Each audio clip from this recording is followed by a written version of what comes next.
Hello everybody and welcome back to another video. So in today's video I'm going to show you how to create bundles on Shopify. So the easiest way is to use Shopify's free native bundles app, like Shopify bundles. So it lets you create bundles products while automatically syncing inventory with individual items inside the bundle.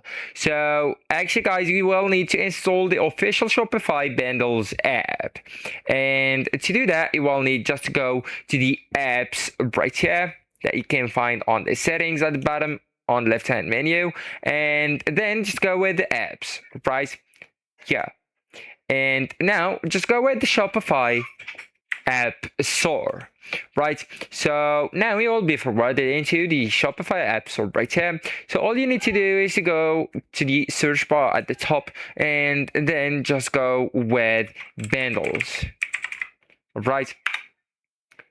So now you will need to go with the bundles app here or the Shopify bundles, so it's up to you, but I do prefer the bundles.app inventory sync.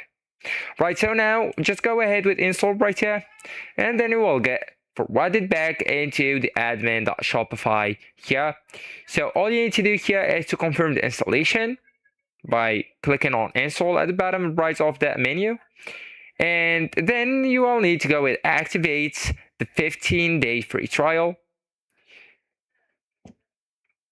And now just go to billing settings right here, enter your bank infos or your PayPal, your Stripe, etc. Add it just from here, and then you will pay that app, right? Then you can use it and create bundles. So for example, you can go with the gaming starter pack like the mouse, keyboard, mouse pad. You can also go with the skincare kits like cleanser, toner, etc. And the multi-pack, you can go with ×3 t-shirts or 6 energy drink extra. So all of these can be created as a single product listen. So actually guys, that's it. This is the end of the video. Thank you so much for watching and goodbye.